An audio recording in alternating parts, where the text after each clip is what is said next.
لا إله إلا الله محمد رسول الله لا إله إلا الله محمد رسول الله. محرم کا مہینہ ہے. محرم پر تو بہت بار بیان ہو چکا. اتنی بات صرف آپ کی خدمت میں رکھوں گا کہ قرآن کو فوکس کریں. قرآن ہمیں کیا کہہ رہا ہے؟ قرآن کیا کہہ رہا ہے؟ قرآن ہمیں جنت کی خوشخبریاں سنا رہا ہے اور ہمیں جہنم کی آگ سے ڈرا رہا ہے. یہ جو میں نے سورہ الحاقہ کی آیات پڑھی ہیں، ان میں بھی قرآن یہ بیان کر رہا ہے کہ جس کو اعمال نامہ دائیں ہاتھ میں دیا جائے گا، رائٹ ہینڈ میں دیا جائے گا، وہ عیش والی زندگی میں ہوگا. وَأَمَّا مَنْ أُوتِيَ كِتَابَهُ بِشِمَالِهِ، جس کو لیفٹ ہینڈ میں اعمال نامہ دیا گیا، فَيَقُولُ يَا لَيْتَنِي لَمْ أُوتَ كِتَابِيَهْ، وہ کہے گا ہائے کاش میرا اعمال نامہ مجھے نہ ملتا.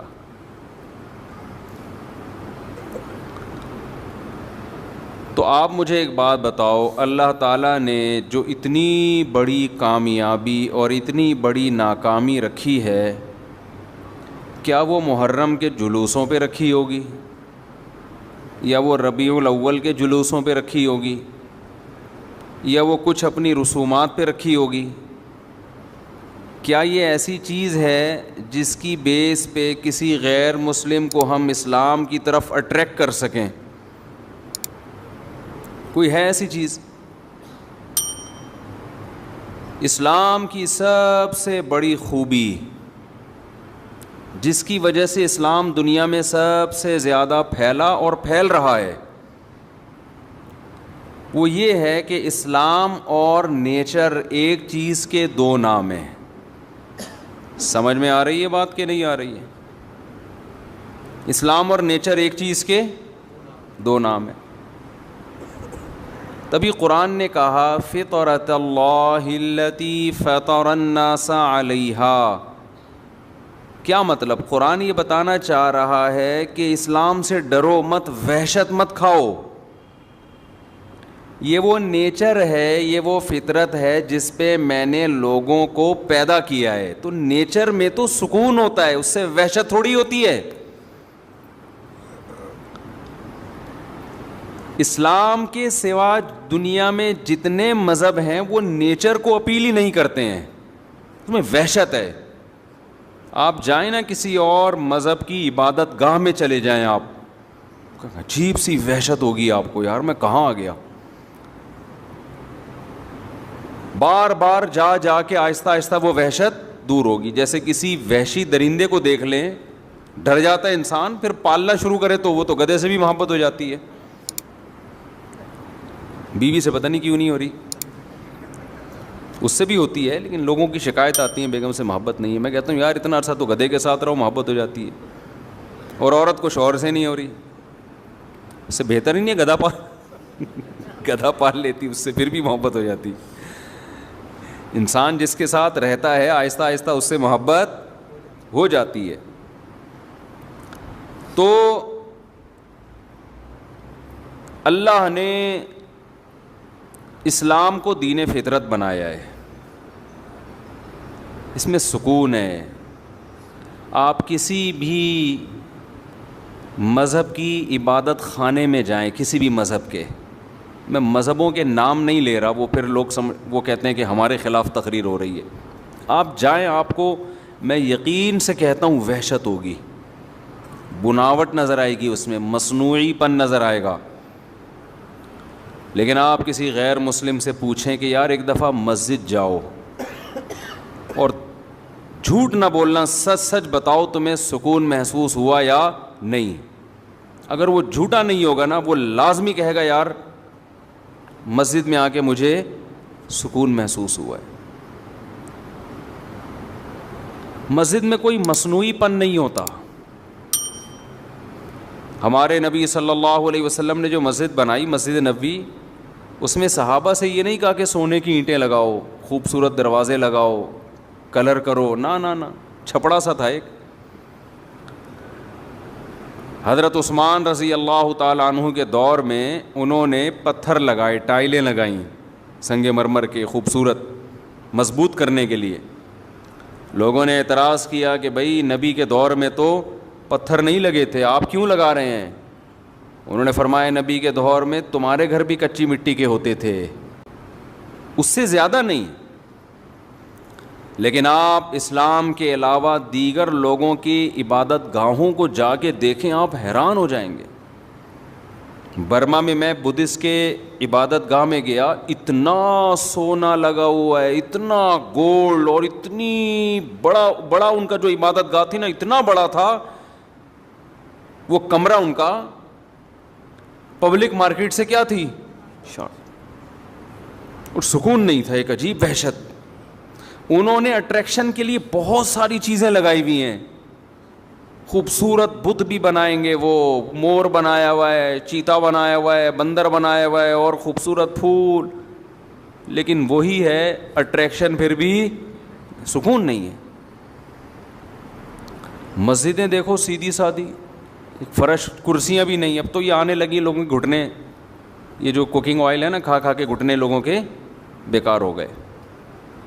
تو ورنہ مسجدوں میں کرسیاں نہیں۔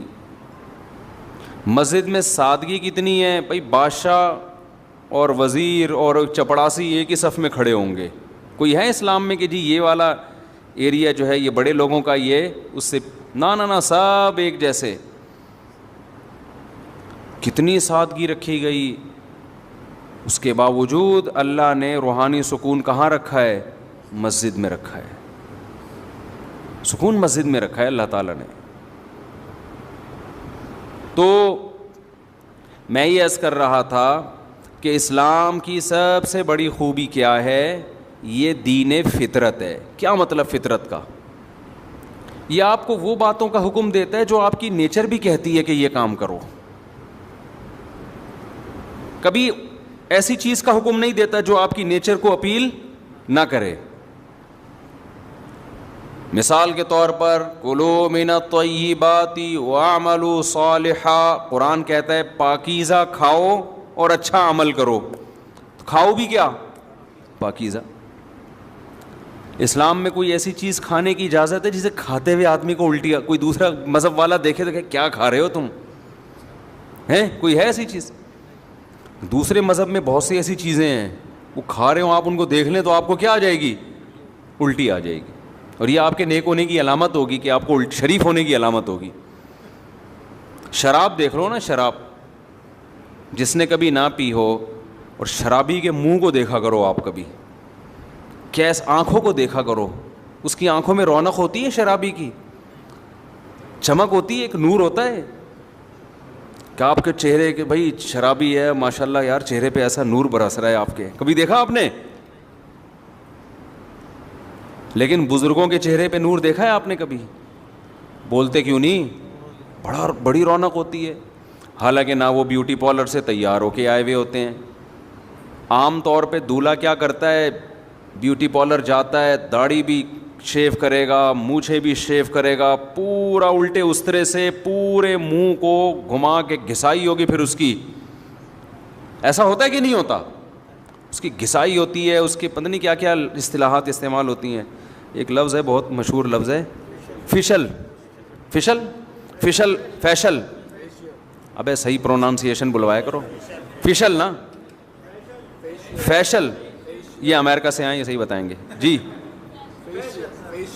فیشیل، یہ امریکہ سے آئے بھائی، جو ماہر ہوتے ہیں وہ ان سے ان کی بات کریں، ہماری انگلش کا یہاں کا کوئی بھروسہ نہیں ہے۔ میں کہتا تھا ویور، تو کسی نے مجھے بتایا ویور نہیں ہوتا، پتہ نہیں ویور ہوتا، ابھی مجھے صحیح بھی یاد نہیں انہوں نے کہا۔ میں نے کہا اگر میں یہ بولوں گا یہاں لوگ بولیں گے غلط بول رہا ہے، تو خیر میں دوبارہ ان سے پوچھوں گا یہ صحیح تلفظ ہے کیا۔ تو ہمارے استاذ نے بتایا تھا پروناؤنسیشن نا، تو کسی نے بتایا پروناؤن تو ٹھیک ہے، پروناؤنسیشن جب ہوگا تو پروننسیشن ہوتا ہے، تو وہ ہم تو یہیں سے انگلش سیکھ رہے ہیں نا، تو پھر وہ ایسی انگلش ہے گی بھائی ہمیں تو دیسی قسم کی۔ تو خیر، تو دولہا کو لے جا کے جو بھی کرواتے ہیں، مشکل سے نکل رہا ہے میرے منہ سے، اتنی مشکل تو کروانا نہیں ہے جتنی مشکل سے یہ لفظ نکل رہا ہے. تو وہ جو بھی ڈینٹنگ پینٹنگ کا کام ہوتا ہے اس کا، ہم نے بہت دولہے، میں تو نکاح پڑھاتا ہوں نا، بہت دولہے دیکھے ہم نے، اتنے دولہے ہم نے دیکھے ہیں، خود کئی دفعہ دولہا بنے اور پھر دیکھے بھی بہت ہیں. تو دولہا سے زیادہ ہمیں نہیں کوئی سمجھ سکتا، یعنی ہم جتنا دولہا کو سمجھ سکتے ہیں اتنا آپ نہیں سمجھ سکتے. دولہوں کے چہروں کی کیفیات، ہم نے سینکڑوں نکاح پڑھائے ہیں، دولہوں کی کیفیات کیسی ہوتی ہے، نکاح پڑھتے ہوئے خوش ہو رہا ہے، اندر گھبرا رہا ہے، یہ سب چیزیں ہم دیکھتے ہیں. تو یعنی غور کر کے نہیں دیکھتے، خود بخود نظر آ رہی ہوتی ہے. کسی کا تجسس کرنا ٹھیک نہیں. کس کو قبول ہے بولتے ہوئے پسینے چھوٹ رہے ہیں اور کون نارمل بیٹھا ہے. اچھا ایسے دولہے بھی ہم نے دیکھے بڑے خوش ہیں نا، ایسے بھی دیکھیں ٹینشن میں ہیں، گھبرا رہے ہیں، اور ایسے بھی دیکھیں نہ خوش ہیں نہ ٹینشن میں، بورنگ نہیں ہوتے، جیسے بورنگ نکاح ہو رہا ہے ان کا، ایسے بیٹھے ہوئے ہیں، بھائی قبول نہیں بولا جا رہا. میں نے کہا یار اس کو شادی کی کمبخت کو خوشی نہیں ہو رہی، نہ غم ہو رہا ہے، نہ ایسے نارمل ہو رہا ہے کہ جیسے کوئی کام ہی نہیں ہو رہا، بس ایسے ہی. تو اس سے انسان کا پتہ چلتا ہے کہ یہ بندہ ہے کس ڈیزائن کا آدمی. خیر، تو کیسے جا کے سج دھج کے بالکل ڈینٹنگ پینٹنگ کا کام ہوتا ہے، اچھے پھر بھی نہیں لگ رہے ہوتے. ہم تو ہر طبقے کے ساتھ بیٹھے ہیں، میں دنیا داروں کے ساتھ بھی رہا ہوں، علماء کے ساتھ بھی رہا ہوں. میں قسم اٹھا کے اگر یہ بات کہوں نا کہ غلط نہیں ہے، تو میں نے چہرے پہ رونق صرف اہل اللہ کے بزرگوں کے دیکھی ہے، اس کے علاوہ چہرے کی رونق مارکیٹ سے کیا ہے؟ شارٹ. کتنا ہی ڈینٹنگ پینٹنگ کا کام کروا لو، کمبخت اچھے ہی نہیں لگتے. پروفیسروں کو بھی دیکھا ہے ہم نے، لیکچرار کو بھی دیکھا ہے، جن سے ہم نے پڑھتے رہے ہیں، حالانکہ ٹیچر تھے ہمارے، ٹیچر کا شریعت میں احترام ہے، لیکن چہرے پہ رونق نہیں ہے، سکون ہی نہیں نظر آتا چہرے پہ. اہل اللہ کے ساتھ بیٹھو، بزرگوں کے ساتھ، اتنی بڑی بڑی داڑیاں ہوتی ہیں ان کی. اب داڑھی اور یہ فشر جو ہے نا، جو بھی ہم فی الحال فشر فرض کر لیتے ہیں، پھر بعد میں اس کو رٹا لگا کے یاد کروں گا. فشر، فیشل، سوری شر تو رے آ گیا آخر میں، فیشل. داڑھی اور فیشل ایک دوسرے کے بالکل اگینسٹ ہے نا. فیشل کا تو مطلب ہی کہ چہرے پہ بال مارکیٹ سے بالکل شارٹ کر دو، بالکل ایسے لگے بالکل زبردست خوبصورت. اور داڑھی اس کے بالکل کیا ہے؟ اگینسٹ ہے. چہرے پہ بال، ببر شیر کی طرح چہرہ بنا لیا آپ نے. لیکن ہم نے دیکھا ہے کہ یار جو تقوی والے علماء ہیں، ہر ایک کی بات نہیں کرنا میں، جو پرہیزگار ہیں، مولویوں میں تو ہر طرح کے لوگ ہوتے ہیں، 1 نمبر بھی ہوتے ہیں، 2 نمبر بھی ہوتے ہیں، جو واقعی اللہ والے ہیں ان کی آنکھوں میں الگ سے ایک روب ہوتا ہے، ان کے چہرے پہ الگ سے ایک وقار ہوتا ہے. ہمارے شیخ حضرت مفتی رشید احمد صاحب رحمہ اللہ تعالی، جب ہم نے فرسٹ ٹائم ان کو دیکھا نا، ہم ان کو بہت دیر تک دیکھتے ہی رہے کہ یار کیا اللہ نے ان کو خوبصورتی دی ہے. حالانکہ ان کی ایج اس وقت تھی 75 سال یا 70 سال ہوگی. 70 سال میں تو ویسے بھی بندہ اچھا نہیں لگ رہا ہوتا، نہیں بوڑھا ہو چکا ہوتا ہے وہ. ہم کہا یار ان کے چہرے پہ رونق دیکھو، اور ایسا وقار، اتنا چہرے پہ رونق. آ کے بیٹھتے تھے، آدھا گھنٹہ بیٹھے رہتے تھے، بعض دفعہ آدھے گھنٹے میں کوئی بات بھی نہیں کرتے تھے، چپ خاموش محفل، کوئی شور شرابہ نہیں. آئے بیٹھے، دیکھا، نظر ڈالی، جو شاگرد بیٹھے ہیں نا ان پہ نظر ڈالی اس طرح سے، بڑے تھوڑا سا مسکرائے، اور دیکھ کے کوئی نیا بندہ آیا ہے تو اس سے سلام دعا کر لی، خیریت سے ہیں، بس پھر اپنے کام میں لگ گئے. وہ آدھے گھنٹے میں یار ایسا سکون ملتا تھا، نہ کوئی بات ہو رہی ہے، نہ کوئی شور شرابہ ہو رہا ہے، نہ کوئی میوزیکل شو ہو رہا ہے، نہ کوئی پینے پلانے کی محفل ہو رہی ہے. لوگ کہتے ہیں اس کے بغیر انسان خوشی نہیں رہ سکتا. آج کل یہی ہے نا یار، کوئی میوزک ہو، کچھ انٹرٹینمنٹ ہو، کچھ پینے پلانے کا موقع ہو، کوئی لڑکیاں وڑکیوں کے جھمیلے ہوں، اس کے بغیر لوگ کہتے ہیں ہمیں سکون نہیں ملتا. تو ہم نے تو یار ایسی محفلوں میں سکون دیکھا. ہم تو مس گیدرنگ والی شادیوں میں بچپن میں گئے ہیں، لیکن پھر ہم نے توبہ کر لی، چھوڑ دیا. ہم نے وہ ماحول بھی دیکھا ہے، زیادہ آگے کا ماحول نہیں دیکھا، وہ نائٹ کلبوں والا اللہ نے بچایا ہوا ہے. ٹھیک ہے نا، کہیں آپ سمجھے پتہ نہیں مجھ سے آپ کیا کچھ کر کے بیٹھے ہوئے ہیں. تو اس سے آگے نہیں گئے، بس اسی سے پہلے ہی ٹن لے کے آ گئے، اللہ نے بچا لیا. لیکن حقیقت یہ ہے کہ ایسا سکون حضرت کی محفل میں، ایسا سکون، بس صفائی بہت تھی. حضرت کے وائٹ کپڑے، اس میں ایک مکھی کے بیٹ کا بھی نشان نہیں ہوتا تھا. بے انتہا صفائی پسند تھے. آئے، بیٹھے، تھوڑی دیر کوئی نصیحت کی، 2 باتیں کی، 2 بول بولے اور چلے گئے آدھے گھنٹے. ایک دفعہ میرے والد صاحب آئے مجھ سے ملنے کے لیے ہمارے مدرسے میں، تو ایک چبوترا سا بنا ہوا تھا حضرت کے دفتر کے باہر، وہاں بیٹھ گئے. تھوڑی دیر والد صاحب نے کہا، بیٹھنے کے بعد کہتے ہیں مجھے ایسا سکون مل رہا ہے یہاں پہ، حالانکہ خاموشی ہے. وہ کہتے ہیں نا پن سائلنٹ، کیا کہتے ہیں اس کو، پن ڈراپ سائلنٹ، یعنی پن کے گرنے کی بھی آواز نہ آئے. ایسی خاموشی، سب اپنے اپنے کاموں میں لگے ہوئے ہیں. تو میرے والد صاحب کہتے ہیں، ہم چونکہ سہارنپور کے ہیں نا، مظاہر علوم حضرت شیخ الحدیث مولانا زکریا رحمۃ اللہ علیہ کا جو مدرسہ تھا وہ ہمارے گھر کے قریب تھا، دادا کے گھر کے. تو میرے والد صاحب کہتے ہیں آج مجھے وہ سکون ملا ہے جو مظاہر علوم میں ملا کرتا تھا. وہاں بڑے بڑے اکابر تھے، بزرگ تھے، مولانا زکریا رحمۃ اللہ علیہ جیسے بزرگ تھے وہاں پہ.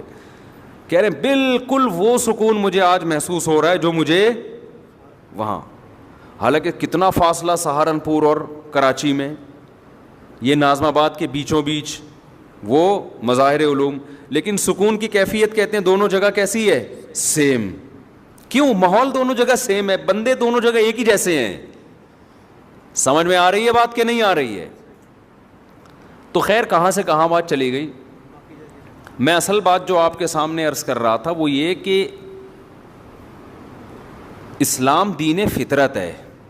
آپ فطرت پہ مرد کو کہتا ہے داڑھی رکھو، اس لیے کہ نیچر ہے یہ. عورت کو کیا کہتا ہے؟ عورت والی صورت اختیار کرے.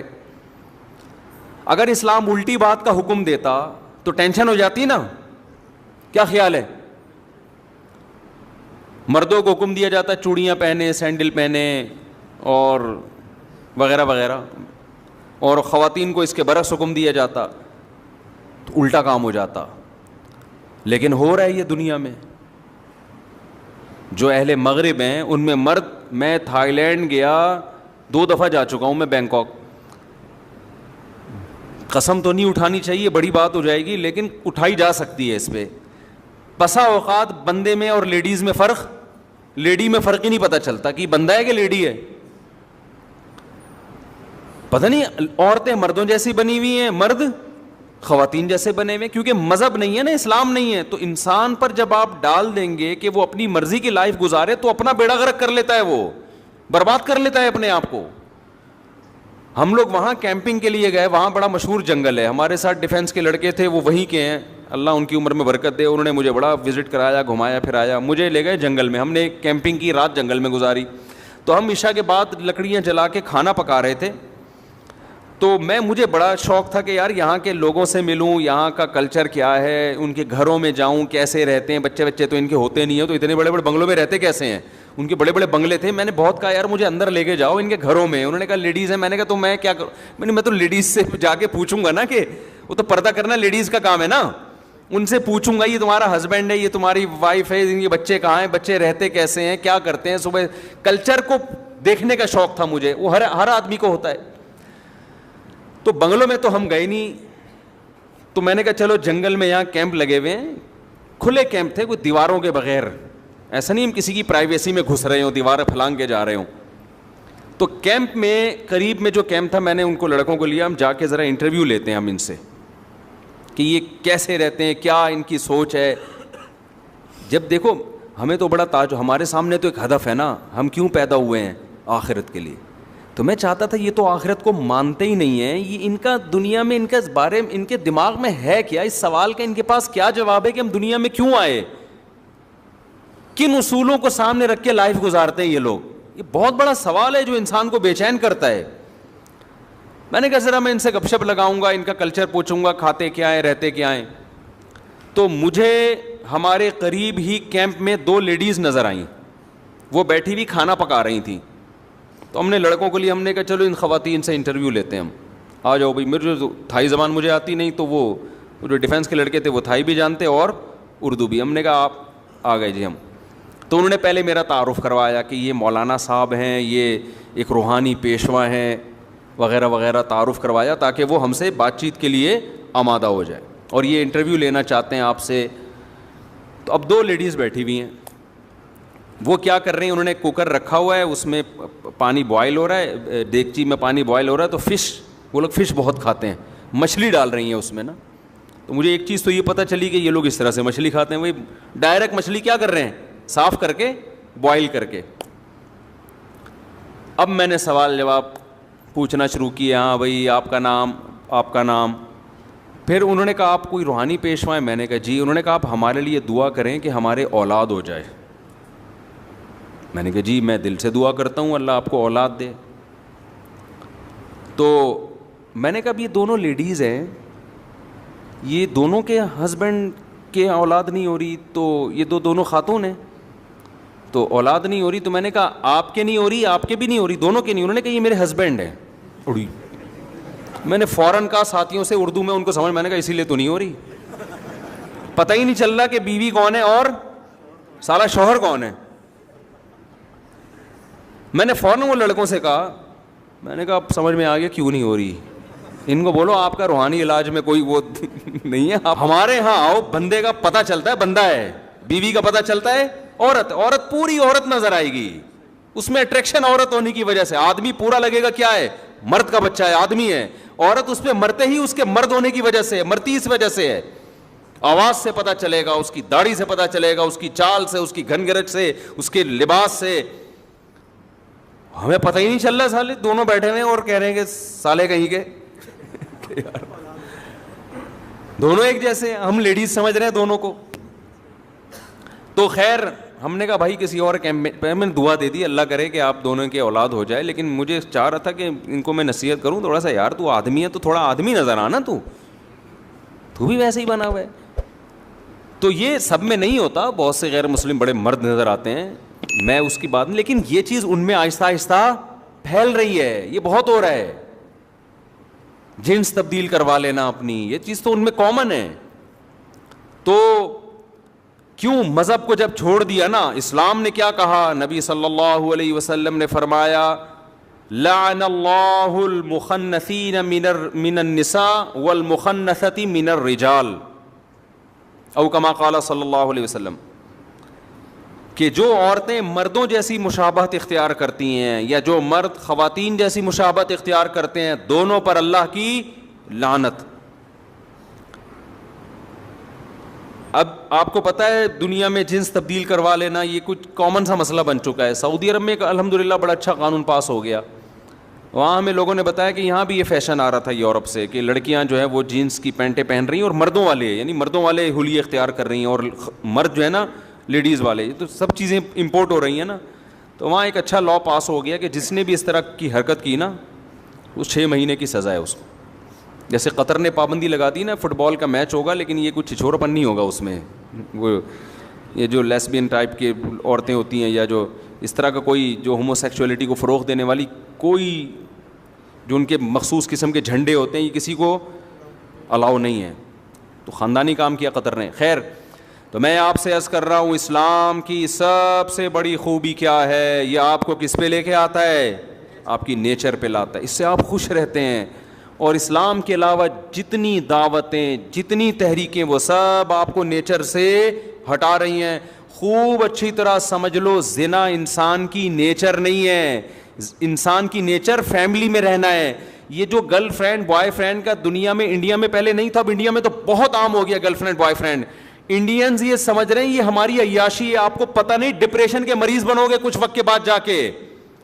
کسی قوم کو ڈپریشن اور اسٹریس کا مریض بنانا ہو نا, خودکشیوں کو ریشو بڑھانا ہو, اس قوم میں نکاح کا سسٹم ختم کر کے گرل فرینڈ بوائے فرینڈ کا سسٹم لے آؤ. بلکہ نکاح کو ختم ہی نہ کرو, گرل فرینڈ بوائے فرینڈ کو پروموٹ کرو, نکاح خود بخود ختم ہو جائے گا, اور اس کے بعد انسان میں اور درندوں میں کوئی فرق نہیں رہے گا. یہ مزے 2 دن کے اچھے ہوتے ہیں, اس کے بعد ڈپریشن میں جاتا ہے آدمی.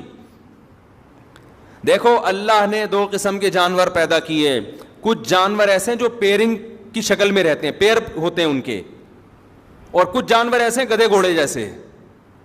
یہ جانوروں میں بھی ملتا ہے آپ کو. کبوتر اور کبوتری یہ پیر بنا کے رہتے ہیں, جوڑا بنا کے رہتے ہیں. اگر آپ ان کو جوڑا نہ بنانے دو, کبوتر کی نیچر متاثر ہوگی کہ نہیں ہوگی؟ کیا وہ خوش ہوگا اس میں؟ وہ بالغ ہوتے ہی اپنے لیے جوڑا تلاش کرتا ہے کہ مجھے ایک عدد وائف چاہیے, کبوتری چاہیے. کبوتری بالغ ہوتے ہی کیا تلاش کرتی ہے؟ دونوں کا جب ریلیشن ہوتا ہے تو نہ کوئی کبوتری بیچ میں گھستی ہے اور نہ کوئی, بولو, کبوتر. یہ نہیں گھس سکتے, سوال ہی پیدا نہیں ہوتا. یہ دونوں رہتے ہیں انڈے بچے بڑے کر کے, پھر اگر بیوہ ہو جائے کبوتری پھر وہ کوئی کبوتر تلاش کرتی ہے, یا اگر وہ رنڈوی ہو جائے, رنڈوا ہو جائے. شناختی کارڈ میں لکھا ہوا ہے رنڈوا, بھائی سے ہم نے سیکھا ہے. بھائی ہمارے کوئی ایسا کوئی باپ دادا سے کوئی ایسے الفاظ ہمیں وراثت میں نہیں ملے. شناختی کارڈ میں جب بھی آپ فارم فل کرو نا تو پوچھا جاتا ہے اگر آپ خاتون ہیں تو بیوہ ہیں, اگر آدمی ہے تو رنڈوا ہے کہ نہیں ہے. تو میں نے پہلے سوچا یار یہ تو بہت بڑی گالی دے رہے ہیں ہم لوگوں کو, یہ کیا کہہ رہے ہیں. پھر پتہ چلے رنڈوا اس کو بولتے ہیں جس کی بیوی مر جائے اور وہ شادی نہ کرے. میں نے کہا بالکل صحیح کہا, اس کو کمبخت کا یہی نام ہونا چاہیے. جو بیوی کے بغیر زندگی گزارے وہ رنڈوا ہی اچھا ہے. میں نے کہا یہ نادرا والوں نے زندگی میں ایک کام بڑا خاندانی کیا, اس کو جو رنڈوا کا لقب دیا ہے نا. کیونکہ آپ اگر بیوی مر گئی اور آپ پھر بھی بیوی کے بغیر ہیں تو یہ اس کے آپ کے خاندانی ہونے کی دلیل نہیں ہے, یہ اس کی علامت ہے کہ آپ کو خاندانی آدمی نہیں ہو. الا یہ کہ ایج زیادہ ہو جائے تو ایک الگ بات ہے. جوان آدمی بیوی کے بغیر شریف بھی ہو, بیوی کے بغیر بھی رہے, تھوڑا کسی پہ میں الزام نہیں لگا رہا لیکن یہ تھوڑا مشکل کام ہے. تو خیر جانوروں میں ایسے ملتے ہیں, مچھلیوں میں ایسی مچھلیاں ہیں وہ پیرنگ کی شکل میں رہتے ہیں. مچھلیاں پیر بنا کے, بہت سی مچھلیاں, بہت سے جانور ایسے ہیں. اکثر جو تمیز کے جانور ہوتے ہیں نا وہ پیر بنا کے رہتے ہیں, پھر وہ اپنے بچوں کی پرورش کرتے ہیں. پینگوئن کا آپ نے سنا ہوگا, وہ پیر بنا کے رہتا ہے. تو اللہ تعالیٰ نے انسان کو اشرف المخلوقات بنایا. تو اللہ نے انسان کی جو لائف ہے نا کہ ان کی نسل کیسے بڑھے گی, اس کے لیے دونوں راستے تھے کہ بھئی یا تو گدھے گھوڑوں کی طرح ان کو چھوڑ دیا جائے یا پیرنگ کی شکل میں رکھا جائے. تو مہذب راستہ کون سا تھا؟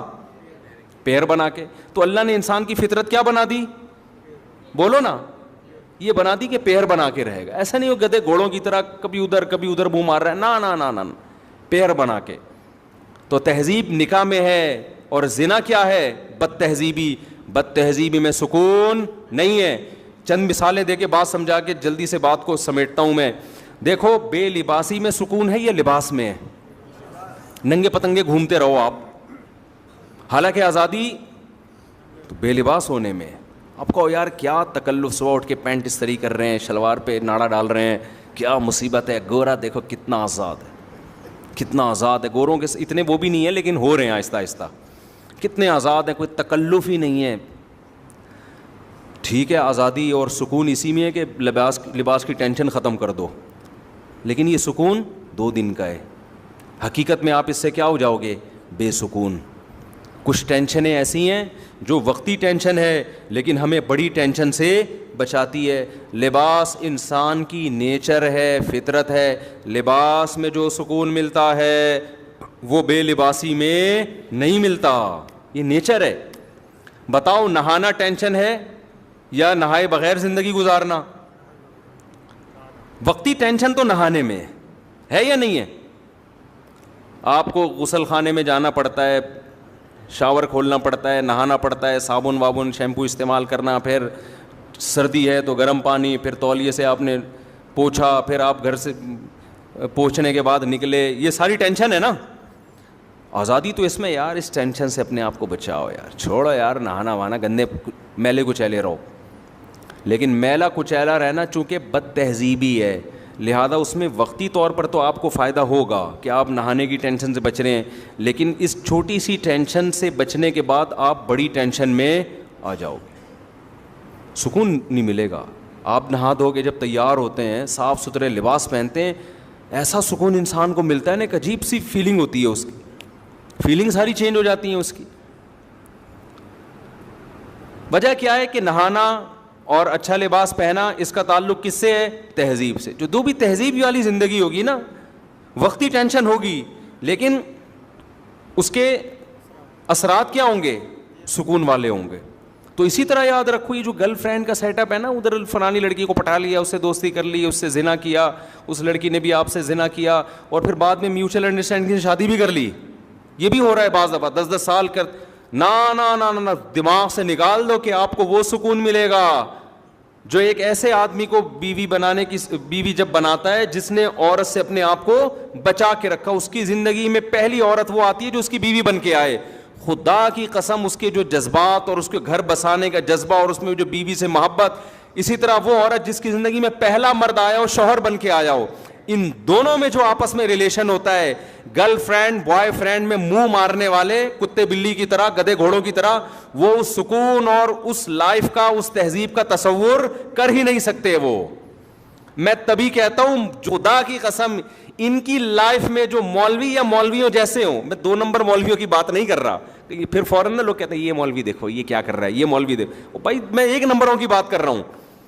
ان کی زندگیوں میں جو سکون ہوتا ہے گھریلو لائف میں, بیوی سے محبت, بچوں سے ان کو محبت ملتی ہے, وہ سکون ایک عام آدمی اس کا تصور نہیں کر سکتا. بات لے کے چلا تھا وہ یہ کہ جو ہم محرم میں جو کچھ کر رہے ہیں, خدا کی قسم اللہ نے 1.25 لاکھ پیغمبروں کو اس کام کے لیے نہیں بھیجا کہ جو محرم میں یہ کرے گا وہ جنت میں جائے گا, جو یہ نہیں کرے گا وہ کہاں جائے گا, جہنم میں جائے گا. یہ جو کچھ آج کل ہو رہا ہے, حلیم کی دیگیں, سینہ پیٹنا, کالے کپڑے, سبیلے.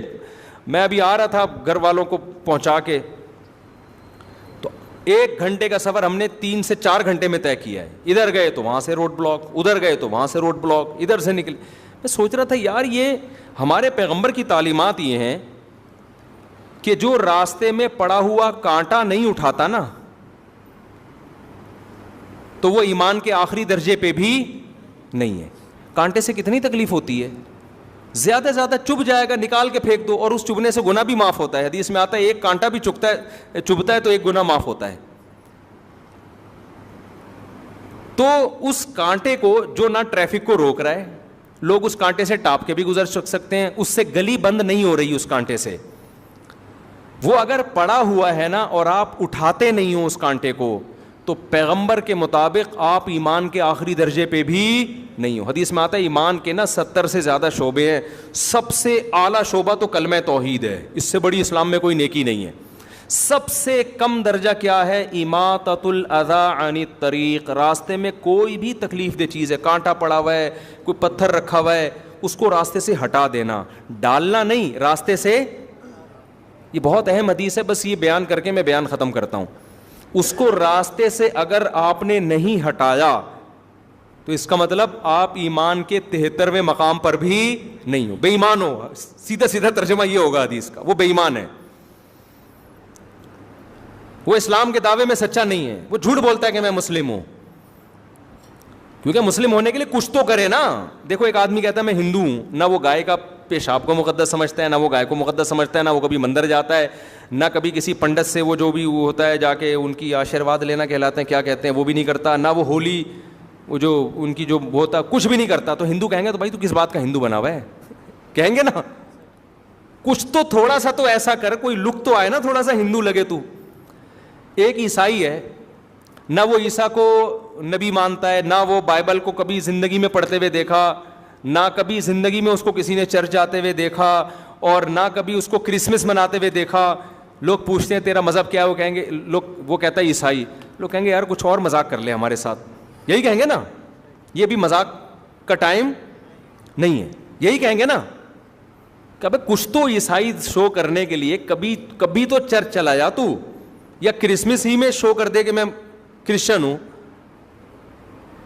تو کبھی تو کچھ تو ایسا دکھانا جس سے لگے کیا ہے تو. ہر مذہب میں کچھ نہ کچھ ایسا مذہب والے کرتے ہیں کہ کوئی پورا فالو کر رہا ہے, کوئی آدھا کر رہا ہے, کوئی 1% کر رہا ہوتا ہے, تو کچھ تو ہوتا ہے نا. تو پیغمبر صلی اللہ علیہ وسلم کی جو حدیث ہے نا, اس کا مفہوم کیا ہے کہ جس میں اتنی بھی سینس نہیں ہے, لوگوں کے ساتھ خیر خواہی کا اتنا بھی جذبہ نہیں ہے. ہم یہ نہیں کہہ رہے کہ روزانہ لوگوں کو کھانا کھلاؤ, دیگیں کھلاؤ, وہ بھی اسلام کا حکم ہے, لیکن اگر کچھ بھی نہیں کر رہا تو آخری درجہ جس سے وہ کم از کم یہ کہہ سکتا ہے کہ آئی ایم اے مسلم, میں کیا ہوں, یہ مسلم ہوں. تو میں یعنی اتنا دکھانے کے لیے نا, آخری مقام یہ کہ کمبخت جب تو راستے میں جا رہا ہے نا اور کانٹا نظر آئے, تجھے پتا ہے کسی کے چبھ سکتا ہے, یہ کوئی پتھر نظر آیا تجھے پتا ہے کہ یار کسی کی ٹھوکر لگ جائے گی, اس کو اٹھا کے, ہم یہ نہیں کہہ رہے کہ عیدی سینٹر میں جمع کراؤ جا کے, اس کو اٹھا کے تھوڑا کیا کر دو, سائڈ پہ کر دو. اتنا بھی اگر تمہارے اندر جذبہ نہیں ہے تو اس اپنے آپ کو مسلم کہنے کے تکلف کی بالکل ضرورت نہیں ہے. سمجھ میں آ رہی ہے بات کہ نہیں آ رہی؟ یہ حدیث کا صحیح ترجمہ کر رہا ہوں میں, صحیح حدیث کا صحیح ترجمہ. اب آپ مجھے ایک بات بتاؤ, اس کانٹے سے گلی بند ہو رہی تھی؟ بولو نا. ٹریفک جیم ہو رہا تھا اس سے؟ کسی عورت کا حمل ضائع ہو رہا تھا اس میں؟ کوئی ہارٹ پیشنٹ ہسپتال پہنچنے سے پہلے مر رہا تھا؟ کچھ بھی نہیں ہو رہا تھا. اور وہ پھینکا بھی نہیں آپ نے, پھینکا کسی اور نے. حدیث میں کسی اور کی بھی غلطی تلافی کون کرے گا؟ آپ. وہ بے وقوف ہے تو آپ تھوڑی بے وقوف ہیں.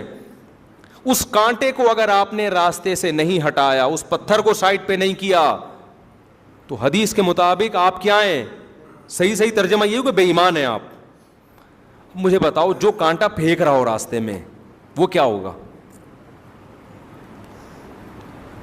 جو ہٹا نہیں رہا, ایک وہ ہے جو ہٹائے بغیر گزر جاتا ہے, لیکن دوسرا وہ ہے جو راستے میں کانٹا کیا کر رہا ہے؟ پھینک رہا ہے.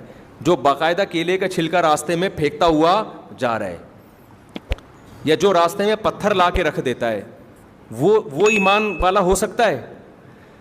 بولو نا بھائی. یہ تو اس سے بھی زیادہ بدبخت ہے کہ جو کانٹا پراپر طریقے سے پھینک رہا ہے باقاعدہ. نبی تو جو نہ ہٹائے اس کو مومن نہیں کہہ رہے, جو پھینکے وہ کہاں سے مومن ہو گیا؟ اور آپ بتاؤ جو وہ کام کرے, حالانکہ اگر کوئی کانٹا پھینک کے چلا جاتا ہے اس سے بھی ٹریفک جیم نہیں ہوتا, ایک گلی بھی بند نہیں ہوتی. گلی میں بھی محلے میں لوگ زیادہ سے زیادہ کانٹا پھلانگ کے چلے جائیں گے, کوئی بڑا نقصان نہیں ہو رہا. بہت بڑا نقصان یہ ہوگا کہ وہ لگ جائے گا کسی کے, یہی ہوگا, اس سے زیادہ کچھ نہیں ہوگا. تو نکال کے پھینک دے گا باہر, یہی ہوگا نا. لیکن آپ مجھے بتاؤ, ایسی ایکٹیویٹیز ربیع الاول ہو یا محرم ہو یا سفر ہو یا کوئی بھی ہو, میرا مقصد کسی مکتبہ فکر پہ طنز کرنا نہیں ہے, میرا مقصد اسلام بتانا ہے. وہ میں کروں تو بھی غلط ہے, وہ شیعہ کریں تو بھی غلط, وہ بریلوی کریں تو بھی غلط, وہ اہل حدیث کریں تو بھی غلط, وہ دیوبندی کرے تو بھی غلط, وہ کوئی بھی کرے تو بھی غلط ہے. وہ کیا ہے؟ ایسا کام کرنا جس سے راستے کیا ہو جائیں؟ بند ہو جائیں, جس سے آپ کے پورے ملک کا نظام کیا ہو جائے؟ معطل. تو کیا یہ پیغمبر کی تعلیمات ہو سکتی ہیں؟ یہ ربیع الاول میں بھی غلط ہے. آپ جا رہے ہوتے ہیں, اچانک یہاں سے راستہ بند, پولیس والے کہہ رہے ہیں ادھر سے جاؤ, ادھر سے گئے وہاں سے راستہ بند, ادھر سے جاؤ. 1 گھنٹے کا سفر 2 3 گھنٹے میں, اور بعض دفعہ تو پہنچتے ہی نہیں ہیں لوگ, کیونکہ راستے تو محدود ہیں نا. تو یہ جو ہم گلیاں بند کروا رہے ہیں, پوری روڈیں جام کروا رہے ہیں, یا تو آپ کہہ سکتے ہیں کوئی بڑا مطالبہ ہو نا آپ کے پیش نظر, تو بڑی مصیبت سے بچنے کے لیے اسلام کہتا ہے چھوٹی مصیبت کو برداشت کیا جائے. آپ نے ملک میں انقلاب لے کر آنا ہے, جی آپ حکومت کے خلاف کوئی دھرنا دے رہے ہیں, بہت بڑا دھرنا, اور آپ کا خیال ہے کہ یہ حکومت باقی رہی تو ملک کا بیڑا غرق ہو جائے گا. یہ بڑے مفاد کے پیش نظر چھوٹا مفاد کیا جا رہا ہے؟ بولو برداشت. جیسے گلی میں کنسٹرکشن کا کام ہو رہا ہے, روڈ ڈل رہی ہے, اس میں آپ پورا کنٹینر لا کے کھڑا کر دیا, اب متبادل راستہ دے دیا, کیونکہ بھائی روڈ بن رہا ہے نا. تو یہ بڑے مفاد کے پیش نظر آپ گلی بند کر رہے ہیں. تو اسلام کا اصول ہے بڑے فائدے کے پیش نظر چھوٹا نقصان برداشت کیا جاتا ہے. تو سیاسی سطح پہ کوئی سمجھتا, اول تو سیاسی دھرنے بھی صرف اپنے کرسیوں کے لیے ہوتے ہیں, لیکن اگر کسی ملک میں خیال ہے بھائی یہ گورنمنٹ کا گرانا ضروری ہے, اس کے لیے بڑا دھرنا دینا ضروری ہے, وہاں ہم اس کو اپریشیٹ کریں گے, یار یہ بہت بڑے مفاد کے لیے چھوٹا نقصان برداشت کیا جا رہا ہے. ربیع الاول یا محرم یا دوسرے مہینوں میں جو مذہبی رسومات ہونی, اس میں کون سا بڑا مفاد ہے ہمارے سامنے؟ اس میں ہم کیا دے رہے ہیں انسانیت کو؟ کیا حضرت حسین کی یہ تعلیمات ہیں؟ کیا رسول اللہ صلی اللہ علیہ وسلم کی یہ تعلیمات ہیں جو ہم ربیع الاول میں کر رہے ہوتے ہیں, جو محرم میں کر رہے ہوتے ہیں؟ کیا صحابہ کرام کی یہ تعلیمات ہیں؟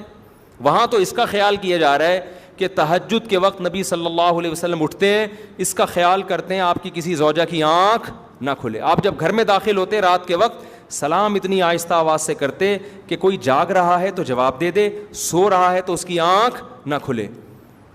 اور یہاں آپ دیکھیں ادھر روڈ بلاک, ادھر روڈ, اور یہ سب چیزیں مذہب کے نام پہ ہو رہی ہیں. چائنا میں یہی ہوا, چائنا میں مذہبی آزادی دی گئی, مسلمانوں نے ناجائز فائدہ اٹھایا, دھرنے جلوس, یہ چائنا نے پابندی لگا دی. کیا لگ گئی وہ پابندی؟ تو اسلام تو میرے بھائی اتنا خیال کر رہا ہے کہ کسی کے کانٹا اگر چبھ گیا نا تو اللہ آپ کے ایمان کو ایمان قرار نہیں دیتا. آپ کی مسٹیک ہے, حالانکہ پھینکا نہیں, آپ نے اٹھایا کیوں نہیں؟ جو کرنے کے کام ہیں وہ کیے نہیں جا رہے. کرنے کے کام کیا ہیں؟ کلوا من الطیبات, کھاتے ہوئے دیکھو حلال کھا رہا ہوں کہ نہیں کھا رہا. واعملوا صالحا, عمل کرتے ہوئے دیکھو جائز عمل کر رہا ہوں کہ ناجائز کر رہا ہوں. اسی پہ پورا اسلام ہے. انہی دو چیزوں کا نام اسلام ہے. قیامت میں انہی کے بارے میں سوال ہوگا. اس کے علاوہ کسی اور چیز کے بارے میں آپ سے سوال بولو نہیں ہوگا. اگر آپ کسی اور طرح سے تیاری کر رہے ہیں اپنے آپ کو عاشق رسول یا عاشق اہل بیت کہنے کے لیے, تو یہ آپ کا درد سر ہے. اللہ آپ سے اس پیپر کے بارے میں سوال پوچھے گا جو اللہ نے آپ کو دیا. آپ ایگزامینیشن ہال میں بیٹھے ہو, فزکس یا کیمسٹری کا پیپر ہے, وہ پیپر آپ کے سامنے آیا کہ جی اس کے 100 نمبر, اس کے 100 نمبر. آپ نے فزکس کے علاوہ جو معلومات آپ کے پاس تھی نا میتھمیٹکس کی, وہ ساری آپ نے اس میں چھاپ دی. اور بڑی مشکل معلومات. آپ نے سی اے کیا ہوا تھا, بہترین اکاؤنٹنٹ تھے آپ نے اکاؤنٹنگ کی ایکویشنز اور اس کی جو وہ ایسی زبردست خاندانی 20 صفحے لکھ کے آگے, جو ایسی نالج لکھ کے آگے جو کسی کے پاس بھی نہیں تھی. ایگزامینر کیا کرے گا؟ آپ کو انڈا دے گا. آپ ایگزامینر کے پاس پہنچ گئے, یار میں نے اتنی محنت کی ہے, اتنا مشکل پیپر میں نے لکھ کے آیا ہوں, اور یہ میں سی اے کر کے میں نے یہ تیاری کی ہے. چارٹرڈ اکاؤنٹنٹ بننا کوئی آسان کام نہیں ہے. اس کے بعد میں نے یہ لکھا اور میں نے یہ کیا, اور وہ جو فزکس جو کر کے آئے وہ تو 2 منٹ کا کام تھا. ایکویشن انہوں نے یاد کی ہوئی تھیں رٹا لگا کے, اور کچھ ایکویشن یاد کی ہوئی تھیں, وہ سب کر آ کے آ گئے. اور میری اتنی مشکل کام آپ نے 0 دیا. کہا کہ بھائی آپ جو مرضی کر کے آئے ہو, ہم تو آپ سے وہ پوچھیں گے جو ہم نے آپ کو پیپر میں دیا تھا. ہر پیپر کے نمبر تھے, اس کا آپ نے جواب لکھا, تو آپ اپنی افلاطونیاں بخراتیاں جو مار کے آئے ہو یہ ہمارا ہیڈیک نہیں ہے. اس نے کہا ہم سے بھی اسی کے بارے میں سوال ہوگا, کیا خیال ہے؟ تو اللہ میاں جی جو ہمیں پیپر دیا ہے نا, اس میں محرم کے جلسے جلوس, بولو چپ ہو جاتے ہو پتہ نہیں کیوں, نہیں ہے. اس میں ربیع الاول کے جلوس اور کیک کاٹنا اور ڈسکو ڈانس جو ہو رہا ہے آج کل, وہ نہیں ہے. نبی سے محبت کا یہ والا طریقہ ایکسیپٹیبل ہے ہی نہیں. قیامت کے دن اللہ مانے گا ہی نہیں اس کو. اللہ کہے گا تمہاری, چاہے اس میں شہید ہو جاؤ آپ, ماتم کرتے کرتے خون نکلا مر گئے, کوئی شہادت نہیں ہے, خودکشی ہے. آپ کہہ سکتے ہیں اللہ میں حسین کے غم میں رو کے میں نے یہ سب کچھ کیا. اللہ کہیں گے تمہیں کس نے کہا تھا یہ کرو؟ حسین کی محبت میں نے کب کہا تھا؟ میں نے کہا تھا حسین سے محبت میں حسین کو فالو کرو. حسین کی تو داڑھی تھی سیدنا حسین ابن علی رضی اللہ عنہ کی. حسین ابن علی رضی اللہ عنہ تو ظلم کے خلاف ڈٹ گئے, کمپرومائز نہیں کیا. اور ہم میں کتنے لوگ ظلم کر رہے ہیں, بیوی پہ ظلم, بچوں پہ ظلم, قوم پہ ظلم, ملک پہ ظلم. کتنے لوگ ہیں دفتروں میں ٹائم پہ نہیں پہنچتے اور تنخواہ پوری لیتے ہیں. یہ ریاست پہ ظلم کر رہے ہیں کہ نہیں کر رہے؟ ظالم بن کے آپ ماتم کر رہے ہو اور آپ یہ کہہ رہے ہو کہ حسین خوش ہو جائیں گے, نبی خوش ہو جائیں گے. نا نا نا نا, کوئی بھی خوش نہیں ہوگا میرے بھائی. ان حرکتوں سے شیطان خوش ہو سکتا ہے بدعت کی وجہ سے. وہ کہے گا تم نے اپنی آپ کو ایسی چیزوں میں کھپا دیا جس کا نہ تم کو دنیا میں کوئی فائدہ ہے اور نہ تم کو آخرت میں, بلکہ مزید گناہ اس لیے ہے کہ ان چیزوں سے غیر مسلم اسلام سے دور ہوگا. کبھی بھی غیر مسلم یہ منظر دیکھ کر اسلام کے قریب نہیں ہو سکتا. غیر مسلم مسجد میں آئے, آپ کو نماز پڑھتا ہوا دیکھے, اسلام سے محبت ہوگی. غیر مسلم آپ کا رمضان دیکھے, صبح سحری میں جاگنا, افطاری کا وقت, محبت ہوگی. غیر مسلم آپ کی قربانی دیکھے, غیر مسلم آپ کا نکاح کا نظام دیکھے, آپ کا فیملی سسٹم دیکھے, رشتہ داری جوڑنا دیکھے, باپ کی خدمت کرنا دیکھے, آپ کا حج دیکھے, آپ کا عمرہ دیکھے, اٹریکٹ ہوگا وہ دین کی طرف. نہ آپ کا ماتم دیکھ کے اٹریکٹ ہوگا, وہ کہے گا یار یہ کیا وحشیانہ عمل ہے, یہ تو ہیومن رائٹس کے خلاف ہے. تو اس لیے اپنے آپ کو, چاہے شیعہ ہو چاہے سنی ہو, ایران میں بھی ماتم پہ پابندی ہے, پتہ ہے آپ کو, کھلے عام نہیں کر سکتے. آپ کو ان چیزوں سے اپنے آپ کو بچانا ہے. اور کلوا من الطیبات, ہمیں جو اللہ نے پیپر دیا اس میں 2 ہی چیزوں کا سوال ہوگا, کھا کیا رہا ہے, کر کیا رہا ہے. سمجھ میں آ رہی ہے بات؟ کھانا بھی کرنا ہی ہے, لیکن اللہ نے اس کو الگ سے بیان کر دیا نا, کیونکہ لوگ کرتے بہت کچھ اچھا ہے, کھانے میں ڈنڈی مار دیتے ہیں, اور کچھ کھاتے صحیح ہیں, کرنے میں کیا کر دیتے ہیں, ڈنڈی مار دیتے ہیں. کھاتے تو بڑا پاکیزہ حلال ہیں, کام غلط کر رہے ہوتے ہیں. تو اللہ نے اسلام کو 2 لفظوں میں سمیٹ دیا, کھاؤ بھی حلال اور کرو بھی حلال, پاکیزہ کرو. یہ 2 ہی سوال ہوں گے, 50 نمبر کے یہ سوال ہیں میرے بھائی. اس کے علاوہ تیسرا کوئی سوال, باقی اسی کے ذیلی سوالات ہیں, اسی کے ذیلی سوالات ہیں جن کے آنسر آپ کو دینے ہیں. اس کے علاوہ جو کچھ آپ کر رہے ہیں ربیع الاول یا محرم میں, حلیم میں, سبیلیں لگا کے، ماتم کر کے، کالے کپڑے پہن کے، یا ربیع الاول میں ہرے ہرے بن کے ناچ گانا کر کے، لائٹیں تمبو لگا کے، حلوے بانٹ کے، یہ سب آپ کا ہیڈ ایک ہے. اللہ اس سے متاثر نہیں ہوگا. آپ یہ کچھ کرتے ہوئے مر بھی جائیں، شہید بھی ہو جائیں، اللہ میاں نے اس کا اجر نہیں دینا. اللہ کہیں گے وہ پیپر ہے ہی نہیں جو میں نے دیا. تم اپنی طرف سے اخپل طریقے سے کر رہے ہو تو کرتے رہو، کوئی فائدہ نہیں. اللہ سمجھنے کی عمل کی توفیق عطا فرمائے. میرا نام فرحت ہے، میری 2 بیٹیاں ہیں. میری اچھا بھائی انہوں نے کہا یہ میرے بعد میں رابطہ کروں گا. اچھا بھائی مفتی صاحب ہمارے استاذ کے لیے دعا کرو، ان کی شادی ہو جائے، میں حیدرآباد سے پڑھنے کے لیے آیا ہوں، میرے لیے دعا کریں، میرا دل لگ جائے، ان کا دل پڑھائی میں لگ جائے، استاذ کی شادی ہو جائے. اللہ سے دعا ہے کہ دونوں کے کام ہو جائیں، ان کے استاذ کی شادی ہو جائے اور ان کا دل پڑھنے میں لگ جائے. شادی کر لیں تو پڑھنے میں خود بخود دل لگے گا. جب آپ شادی کر لیں گے تو کتاب میں زیادہ دل لگے گا، بیوی کے پاس بیٹھنے میں کم دل. رپورٹ ہے یہ، میں نہیں کہہ رہا ایسا ہونا چاہیے، لیکن جو رپورٹیں آ رہی ہیں مارکیٹ میں وہ اسی قسم کی آ رہی ہیں. سلام کے بعد عرض ہے کہ اللہ کے ناموں میں سے خدا کا لفظ نہیں ہے تو ہم کیوں استعمال کرتے ہیں؟ اللہ کے صفاتی نام ہیں، تو وہ جو صفاتی نام ہے نا اللہ کے، رحمان، رحیم، کریم، تو یہ سارے صفاتی نام یہ عربی میں ہیں.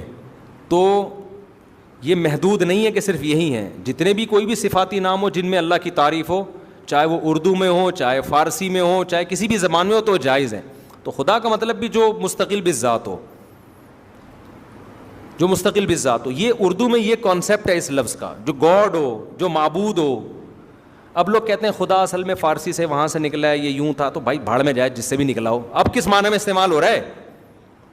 زبان یہ نہیں دیکھتی کہ یہ لفظ کہاں سے چلا تھا، کن مراحل سے گزر کے کیا ہوا ہے. زبان یہ دیکھتی ہے ابھی کس معنی میں یوز ہو رہا ہے. ڈکشنری میں بھی نہیں دیکھنا چاہیے زبان کو کہ خدا کا ڈکشنری میں مطلب کیا ہے. خدا کا مطلب جب لوگ یوز کرتے ہیں اس وقت اس کا مطلب کیا ہے، تو بس یہی ہے. ڈکشنری بھی عوام سے لیتی ہے. نہیں یاری بات سمجھ میں؟ ڈکشنری والا یہ نہیں پہلے الفاظ کے مطلب لکھے پھر لوگ وہاں سے لیں، ایسا نہیں ہوتا. لوگ کسی لفظ کو کسی معنی میں استعمال کرتے ہیں، پھر ڈکشنری لکھی جاتی ہے اور اس میں اس کا ترجمہ لکھا جاتا ہے. مطلب اردو میں وہی ہے جو انگلش میں گاڈ کا مطلب ہے. سمجھتے ہو؟ گاڈ کسے کہتے ہیں؟ معبود کو، جس کی عبادت کی جائے، جو کائنات کو بنانے والا، کریٹر، خالق. تو خالق اردو عربی کا لفظ ہے یا نہیں؟ بنانے والا. اور معبود بھی عربی کا لفظ ہے. تو یہ عربی کا یا تو معبود کا ترجمہ اردو میں ہے یا خالق کا ترجمہ ہے. آج کل کتابوں میں نہ جائیں، کتابوں میں تو بہت کچھ لکھا ہوا ہے خدا وہاں. ابھی بھائی جو بھی تھا نا، اب تھوڑی ہے. صحیح ہے نا؟ جیسے ایک صاحب نے کہا کہ ٹائی جو ہے نا وہ 200 سال پہلے انگریزوں نے صلیب کا نشان تھا اور یوں تھا پھر یوں تھا. میں نے کہا سب تھا ہو چکا ہے. اب ٹائی کا مطلب ہے صبح آفس جانے سے پہلے اچھی طرح ذرا ڈیسنٹ طرح کے بن گئے، یہ مطلب ہے. اب وہ صلیب ولیب، تبھی تو جیپنیز بھی ٹائی لگاتے ہیں اور جو عیسائی نہیں ہیں ہندو بھی لگاتے ہیں ٹائی، حالانکہ وہ تو صلیب کو نہیں مانتے. تو ہم کیوں خام لوگوں کو پیچیدگیوں میں ڈالیں؟ جب ٹائی صلیب کا نشان جس وقت تھا اس وقت ٹائی استعمال کرنا کیا تھا؟ حرام. اگر یہ تھا، میں نہیں کہہ رہا یہ تھا، مان لیا جائے، لیکن اب جب نہیں ہے تو اب دیکھا جائے گا ٹائی کس معنی میں استعمال ہو رہی ہے. سمجھتے ہو کہ نہیں سمجھتے؟ مثال کے طور پر کسی زمانے میں پاجامہ کا لفظ بہت برا تھا، فرض کر لو. صحیح، پاجامہ کہتے تھے، بہت بڑی گالی تھی. اب آپ نے بیگم کو کہا بیگم میرا پاجامہ لے کر آؤ. بیگم وہ پاجامہ، وہ ڈکشنری میں لکھا ہوا ہے 300 سال قبل مسیح پاجامہ الو کے پٹھے کو کہتے تھے. تو آپ، یہ میں ریسرچ سے ثابت کر رہی ہوں، گوگل میں ریسرچ کیا، پاجامہ الو کے پٹھے کو کہتے تھے، پاجامہ اس کو کہتے تھے، پاجامہ اس کو کہتے تھے، اور فلاں کی رپورٹ، ڈاکٹر ذاکر نائک کی تحقیق وغیرہ وغیرہ. وہ ایسی تحقیقات کرتے نہیں، مثال دے رہا ہوں، فلاں کی تحقیق، اور اتنی میں نے ثبوت پیش کر دی ہے پاجامہ الو کے پٹھے کو کہتے ہیں. تو آپ پاجامے کو کائنڈلی کچھ اور کہا کریں. آپ کیا کہیں گے؟ بیگم یہ تھے، اب پاجامہ پاجامے کو کہتے ہیں، اس کے علاوہ کسی اور چیز کو بولو نا، نہیں کہتے. تو لغت، زبان یہ دیکھتی ہے یہ لفظ اب کس معنی میں یوز ہو رہا ہے. تو اب جو خدا کا لفظ ہے وہ گاڈ کے معنی میں یوز ہوتا ہے، اور گاڈ خدا کے معنی میں یوز ہوتا ہے. اور گاڈ کا مفہوم جو پبلک کے ذہن میں ہے وہ یا تو معبود ہے یا کریٹر. میں اس لیے کہہ رہا ہوں کہ ہو سکتا ہے کوئی مجھے حوالے بھیجے کہ گاڈ ڈکشنری میں دیکھیں, وہ اس نے آکسفورڈ سے ایک ڈکشنری چھپی ہے, اس میں گاڈ کا یہ مطلب لکھا ہے, بھاڑ میں جائے, ہمیں کیا, پبلک کس معنی میں استعمال کر رہی ہے. تو گاڈ کا مطلب کیا ہے, معبود کو جس کی عبادت کی جائے, یا کریٹر کو جس نے کائنات کو بنایا ہے. تو کریٹر, خالق عربی میں ہے نا. تو یہ قرآن و سنت میں کہیں بھی نہیں لکھا کہ اللہ کی جو صفات ہیں وہ عربی میں ہی آپ نے ان کو پروناؤن کرنا ہے, کسی اور لینگویج میں نہیں کر سکتے. یہ ایسا نہیں ہے, سمجھتے ہو. مثال کے طور پر آپ اردو میں اللہ کی تعریف کرو, جو بخشنے والا, کہ کوئی اللہ کا نام رکھ لے بخشنے والا. کوئی کیا بخشنے والا کیوں کہہ رہے ہو, عربی میں تو یہ لفظ ہیں, تو عربی میں کیا, اردو میں ہے, تو اس کا مطلب وہی ہے جو غفار کا مطلب ہے, مغفرت کرنے والا. تو یہ ضروری نہیں ہے کہ ہم اللہ کے صفاتی نام عربی میں ہی پکاریں, وہ انگلش میں بھی ہو سکتے ہیں. موسٹ مرسیفل کہتے ہیں کہ نہیں کہتے, رحم دل, رحم کرنے والا, تو ٹھیک ہے موسٹ مرسیفل کہہ لو آپ اس کو, بہت زیادہ رحم کرنے والا. تو اسی طرح اردو میں گاڈ, انگلش میں گاڈ ہے, اردو میں کیا ہے, خدا ہے. تو یہ جائز ہے, کوئی گناہ نہیں ہے اس میں. ہاں اللہ کا نام استعمال کرنا وہ زیادہ بہتر ہے کہ آپ وہی لفظ استعمال کریں جو قرآن نے استعمال کیا ہے, وہ زیادہ بہتر ہے. تو اس میں کوئی حرج نہیں. اب صلواتوں کا لفظ دیکھو, اردو میں گالیوں میں استعمال ہوتا ہے نا, اب اتنی صلواتیں سنا کے چلا گیا, حالانکہ عربی میں تو صلوات کا معنی رحمتیں اور برکتوں کی دعائیں ہیں. اب آپ کو یہ تو کافر ہو گیا, اس نے صلوات جو درود کے معنی میں استعمال ہوتا ہے اس نے گالیوں کے معنی میں استعمال کیا, اتنے مقدس لفظ کی توہین کر دی. او بھائی, اب جب یہ صلوات جب اردو میں ہے تو یہ عربی والا رہا نہیں ہے, یہ گالیاں ہی ہیں, صلواتیں سنا کے چلا گیا. جب عربی میں آئے گا تو اس کا مطلب کچھ اور ہوگا. عرض ہے کہ لوگوں نے چاند میں زمینیں خرید لی ہیں, ہمارے لیے دعا کریں اللہ میں دنیا میں رہنے کے لیے گھر دے دے. دل سے دعا ہے میرے بھائی, جو چاند پہ جا رہا ہے وہ بھی قبر کے گڑھے میں جائے گا, آپ بحریہ ٹاؤن میں جا کے بھی قبر کے گڑھے میں جاؤ گے. اس لیے زمین پہ جگہ مل جائے ٹھیک ہے, نہیں ملے تو زیادہ ٹینشن لینے کی ضرورت نہیں ہے. 2 بالش کی زمین انشاءاللہ آپ کو مل جائے گی. راحت اندھوری کا بڑا خاندانی شعر ہے, 2 گز صحیح لیکن میری ملکیت تو ہے, اے موت تو نے مجھ کو زمیندار کر دیا. اے موت تو نے مجھ کو واقعی پراپرٹی دے دی, 2 گز کی زمین دے دی, لیکن اب وہ میری ملکیت, اب کوئی بھی مجھے وہاں سے نہیں نکالے گا. باقی ساری زمینیں جب آپ کروڑوں کی خریدتے ہو, پبلک ابا آپ کی اولادیں نکال دیتی ہیں, ابا اب جنازہ ہو گیا نکلو اب یہاں سے. تو 2 گز صحیح لیکن میری ملکیت تو ہے, اے موت تو نے مجھ کو زمیندار کر دیا. لیکن کراچی کے قبرستان میں قبر بھی آپ کی زمین نہیں ہے, آپ مرے فوراً اگلے دن آپ کی پرزے ورزے نکال کے بیچ دیتا ہے. تو اب وہ بھی ہمیں پتہ نہیں ہے ہمیں ہماری ملکیت میں ہے یا نہیں, اس لیے ٹینشن نہ لیا کریں میرے بھائی. دل سے دعا ہے اللہ آپ کو کوئی پراپرٹی دلا دے, گھر دلا دے, دعا ہے میری. مفتی صاحب خیر ہوئی ہے کہ ای کوڈ کے انہوں نے جائز ہے بھائی, یہ ای کوڈ اور جتنے بھی کھانے پینے کی چیزوں میں کوڈ ہوتے ہیں نا, ان میں سور کی چربی ہے یا نہیں ہے, اس کے بارے میں جامعۃ الرشید کی ایک ادارہ ہے حلال فاؤنڈیشن, گوگل پہ لکھیں حلال فاؤنڈیشن جامعۃ الرشید, جب جائیں گے وہاں ایک کانٹیکٹ نمبر آئے گا, ان سے پوچھیں. باقاعدہ ایک ریسرچ سینٹر کھولا ہوا ہے جو پوری دنیا میں یہی ریسرچ کرتا رہتا ہے بیٹھ کے. میری بہن کا نکاح ہو چکا ہے پر ان کے شوہر کا گھر نہ ہونے کی وجہ سے رخصتی میں دیر ہو رہی ہے. آپ سے دعا ہے کہ آپ دعا کریں کہ گھر تعمیر ہو, جلدی رخصتی ہو جائے. دل سے دعا اللہ آپ کی ہمشیرہ کا گھر بسائے خیر و عافیت خوشیوں کے ساتھ. اگر کوئی شخص گالی دے تو بولے تو بدلے میں ہم اسے گالی دے سکتے ہیں, مار سکتے ہیں, گالی نہ دیں. گالی دیں گے آپ کی زبان گندی ہو جائے گی بلا وجہ. چھوٹی موٹی گالی الو کا پٹھا ٹائپ کی یہ چل سکتی ہے, اس کے علاوہ جو آج کل مارکیٹ میں جو گالیاں چل رہی ہیں نا وہ بہت ڈینجرس ہے, وہ نہ دیں. نہ مارے تو اچھا ہے, ویسے ماریں گے تو اور دے گا وہ. زیادہ گالیاں کھانے کا شوق ہے تو مار دیں. یہ کیسے ہو سکتا ہے کوئی حدیث قرآن کے خلاف ہو اور کوئی ایک حدیث دوسری حدیث کے خلاف ہو. فقہا یہ اصول بیان کرتے ہیں کہ جب حدیث قرآن کے خلاف ہوگی تو قرآن کو لیا جائے گا, 2 حدیثیں آپس میں ایک دوسرے کے خلاف ہوں گی تو جو شریعت کے موافق قاعدے کے موافق ہو اس کو لیا جائے گا. اس پہ لوگ اشکال کرتے ہیں قرآن حدیث کے خلاف کیسے ہو گئے. دیکھو قرآن حدیث ایک دوسرے کے خلاف ہوتے نہیں ہیں, بعض دفعہ ہمیں اپنی فہم سے لگ رہے ہوتے ہیں, سمجھ رہے ہیں, یا بعض دفعہ ایک ناسخ ایک منسوخ ہوتا ہے, ایک شریعت کا بعد کا حکم ہوتا ہے, ایک پہلا حکم ہوتا ہے, ہمیں پتہ نہیں ہوتا ان میں پہلے کون سا ہے اور بعد میں کون سا ہے, تو اس سے ہمیں لگتا ہے ایک دوسرے کے معارض ہیں. یا مفہوم ہمیں جو سمجھ میں آ رہا ہوتا ہے اس سے ہمیں ٹکراؤ لگ رہا ہوتا ہے, حالانکہ اللہ کے علم میں دونوں کا مفہوم ایک ہوتا ہے.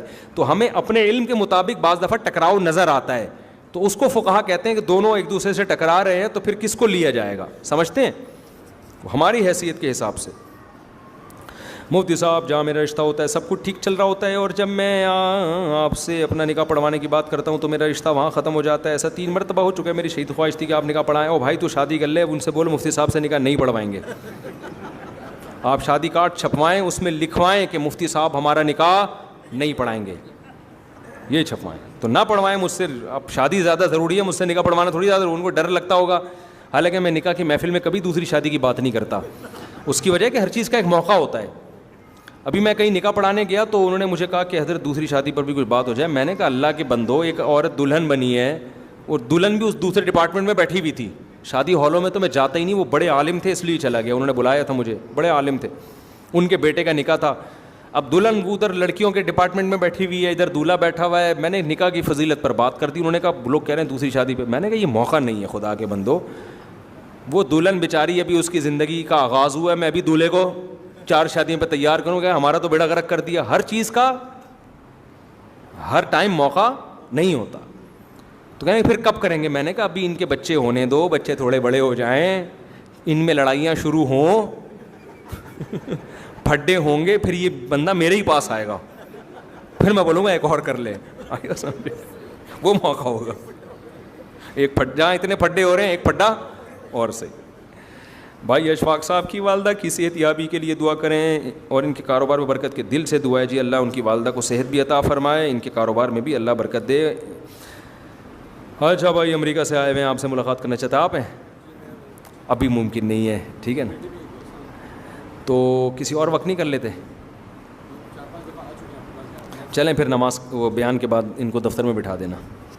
اچھا بھائی محرم میں سبیل سے شربت پینا کیسے جائز نہیں ہے؟ بھائی میں نے پورا بیان